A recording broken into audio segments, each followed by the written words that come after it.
የአክብሮት ሰላምታችን በያላችሁበት ድረስ የተወደዳችሁ የሚዲያችን ቤተሰቦች እንደምን አላችሁ?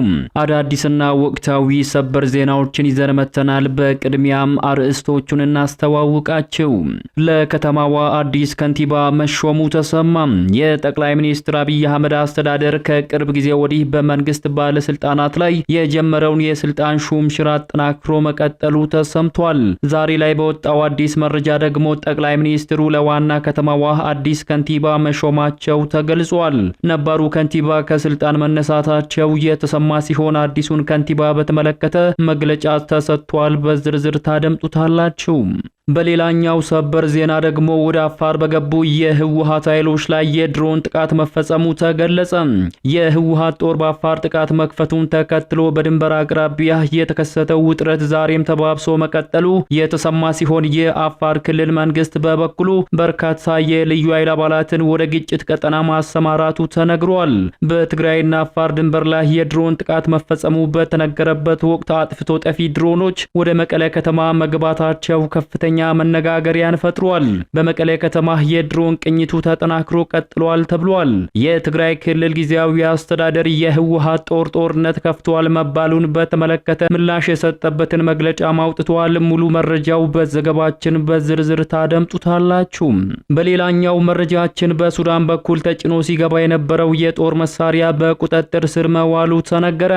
በሰሜን ኢትዮጵያ ህወሓት ጦርነት በከፈተበት በዚህ ወቅት በሱዳን ድንበር በኩል ሲገባ የነበረው የጦር መሳሪያ በአካባቢው በነበሩ የመንግስት የጸጥታ ኃይሎች በቁጥጥር ስር መዋሉ ተነግሯል። አደገኛ የተባለውን የጦር መሳሪያ ዝውውርን በተመለከተ መንግስት መግለጫን ሰጥቷል። በዝርዝር ታደምጡታላችሁ። የተወደዳችሁ የሚዲያችን ቤተሰቦች እነዚህንና ሌሎች ያልተሰሙ አዳዲስ መረጃዎች በዘገባችን ተካቷል። እስከ ፍጻሜው አብራችሁን ተቆዩ ዘንድ ግብዣችን ነው። እንደተለመደው ቪዲዮ ላይክ እና ሼር በማድረግ ይጀምሩ። አዲስ የሆናችሁ ደግሞ ሰብስክራይብ በማድረግ አዳዲስና ወቅታዊ መረጃዎችን ያግኙ።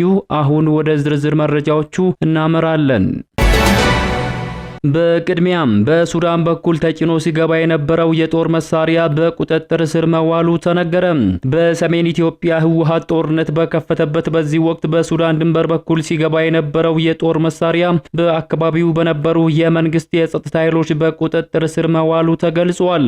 መነሻውን ከሱዳን ያደረገው የጦር መሳሪያና ተተኳሽ በአማራ ክልል ምዕራብ ጎንደር ዞን ቋራ ወረዳ በቁጥጥር ስር መዋሉን የዞኑ ፖሊስ መምሪያ ገልጿል። የጦር መሳሪያው ህገወጥ ቡድን ሊደርስ የነበረ መሆኑም ተነግሯል። የምዕራብ ጎንደር ዞን ፖሊስ መምሪያ አዛዥ ኮማንደር ምስጋናው ካሴ ለህገወጥ ቡድን ሊደርስ የነበረው የክላሽ ጠመንጃዎችን ጨምሮ 10 የክላሽ ካዜና 566 የዲሽቃ ጥይት 8260 የብሬን ጥይት 4779 የክላሽ ጥይት በቁጥጥር ስር ውሏል ብለዋል። ኮማንደር ምስጋናው በአራት ሞተር ብስክሌት ተጭኖ የተነሳው ህገወጥ የጦር መሳሪያና ተተኳሽ በቋራ ወረዳ ምርት ገበያ ተብሎ በሚጠራው አካባቢ ጠላት ሲሉ ለጠሩት አካል ሊደርስ የነበረ መሆኑን ገልጸዋል። የጦር መሳሪያዎቹ የጸጥታ ኃይሉ ባደረገው ብርቱ ጥረትና ክትትል በቋራ ወረዳ ነብስ ገበያ ቁጥር 4 ልዩ ቦታው ተሾመ እርሻ በሚባል ቦታ ተይዟል በማለት ኮማንደሩ ማስታወቃቸውን የአማራ ክልል ኮሙኒኬሽን መረጃ ያመላክታል።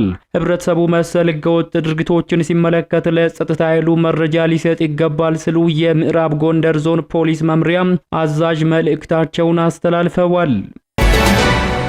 ወደ ቀጣዩ ሰበር ዜናችን ስናመራ ወደ አፋር በገቡ የህወሓት ኃይሎች ላይ የድሮን ጥቃት መፈጸሙ ተገለጸ። የህወሓት ጦር በአፋር ጥቃት መክፈቱን ተከትሎ በድንበር አቅራቢያ የተከሰተው ውጥረት ዛሬም ተባብሶ መቀጠሉ የተሰማ ሲሆን የአፋር ክልል መንግስት በበኩሉ በርካታ የልዩ ኃይል አባላትን ወደ ግጭት ቀጠናዎች ማሰማራቱ ተነግሯል። በትግራይና አፋር ድንበር ላይ የድሮን ጥቃት መፈጸሙ በተነገረበት በዚህ ወቅት አጥፍቶ ጠፊ ድሮኖች ወደ መቀለ ከተማ መግባታቸው ከፍተኛ መነጋገሪያን ፈጥሯል። በመቀለ ከተማ የድሮን ቅኝቱ ተጠናክሮ ቀጥሏልም ተብሏል። በአፋር ክልል መጋላ አካባቢ የህወሓት ኃይሎች ወደ አፋር ይዘውት በገቡት የጦር መሳሪያ ታንክና ተሳቢ መኪኖች ላይ የኢትዮጵያ አየር ኃይል በድሮን እርምጃ መውሰዱ ተሰምቷል። የህወሓት ኃይሎች ወደ አፋር ዘልቀው መግባታቸውን ተከትሎ በትላንትናው ዕለት መንግስት አጥፍቶ ጠፊ ድሮኖችን ማሰማራቱ የተነገረ ሲሆን የድሮን ጥቃቱ መፈጸሙ ተረጋግጧል።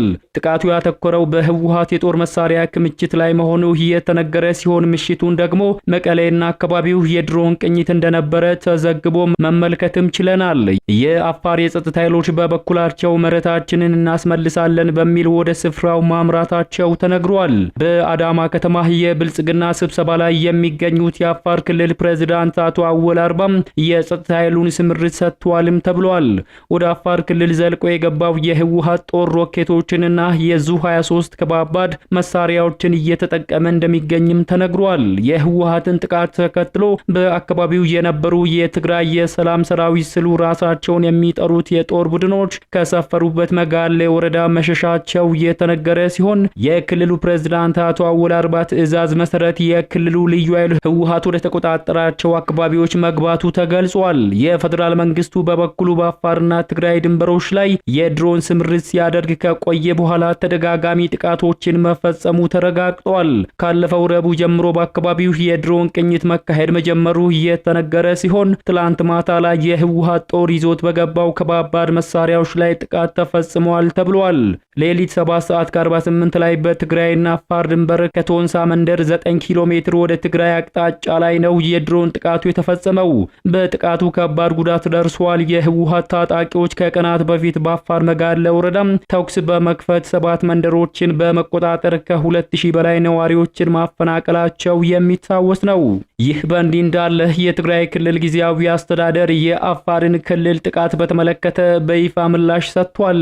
የትግራይ ክልል አስተዳደር የአፋር ክልል መንግስት የህወሓት ጦርነት ከፍቶብኛል በማለት ያወጣውን መግለጫ መሰረተ ቢስ ነው ሲል ውድቅ አድርጎታል።